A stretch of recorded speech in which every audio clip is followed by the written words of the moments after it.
ప్రతి ఏటా సమ్మర్లో స్విమ్మింగ్ పూల్స్ రెడీ చేశారు జిహెచ్ఎంసీ అధికారులు. పిల్లలు సెలవుల్లో స్విమ్మింగ్ నేర్చుకునేందుకు రెడీ అవుతారు. ఎప్పుడైనా మార్చి 1కే స్టార్ట్ అవ్వాల్సిన పూల్స్ ఇప్పటికీ అవ్వలేదు. దీంతో పబ్లిక్ ప్రైవేట్ పూల్స్ను ఆశ్రయిస్తున్నారు. అధికారులు త్వరితగతిన పెండింగ్ పనులు పూర్తి చేసి జిహెచ్ఎంసీ ఆధ్వర్యంలోని పూల్స్ను అందుబాటులోకి తేవాలంటున్నారు పబ్లిక్.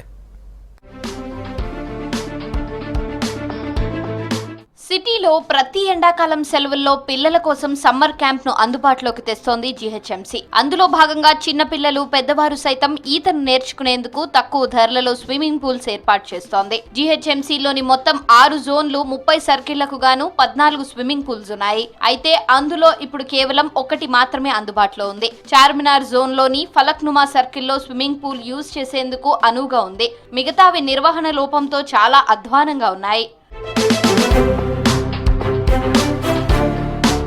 ఎల్బీ నగర్ జోన్ లో 2 స్విమ్మింగ్ పూల్స్, చార్మినార్, ఖైరతాబాద్లలో 4, సికింద్రాబాద్లో 3, కూకట్పల్లిలో 1 చొప్పునున్నాయి. ఒక శేరులింగంపల్లి జోన్ లో మాత్రమే 1 స్విమ్మింగ్ పూల్ కూడా లేదు. ఇక ఎల్బీ నగర్ లోని స్విమ్మింగ్ పూల్స్ పనులు ఇంకా పూర్తి కాలేదు. ఇక చార్మినార్ జోన్ లో 4 1 ఓపెన్ కాగా 3 పనులు పెండింగ్ లో ఉన్నాయి. సికింద్రాబాద్ జోన్ లోనూ స్విమ్మింగ్ పూల్స్ పనులు పూర్తి కాలేదని అధికారులు చెబుతున్నారు. ఇక ఖైరతాబాద్ లోని 4 3 స్విమ్మింగ్ పూల్స్ పనులు పూర్తయ్యాయి. అందులో వాటర్ నింపాల్సి ఉంది. వాస్తవానికి మార్చ్ 1 వరకే స్విమ్మింగ్ పూల్స్ మెయింటెనెన్స్ పనులు పూర్తి చేసి ఓపెన్ చేయాల్సి ఉంటుంది. కానీ ఇప్పటికీ చాలా వరకు పనులు పూర్తి కాలేదు. మరోవైపు అధికారులు మాత్రం వచ్చే నెల 24న ప్రారంభమయ్యే సమ్మర్ క్యాంప్స్ వరకు పూర్తి చేస్తామంటున్నారు.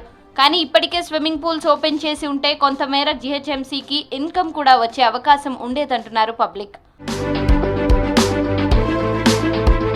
ఇప్పటికైనా అధికారులు పెండింగ్ పనులు పూర్తి చేసి వీలైనంత త్వరగా స్విమ్మింగ్ పూల్స్ అందుబాటులోకి తేవాలంటున్నారు జనం.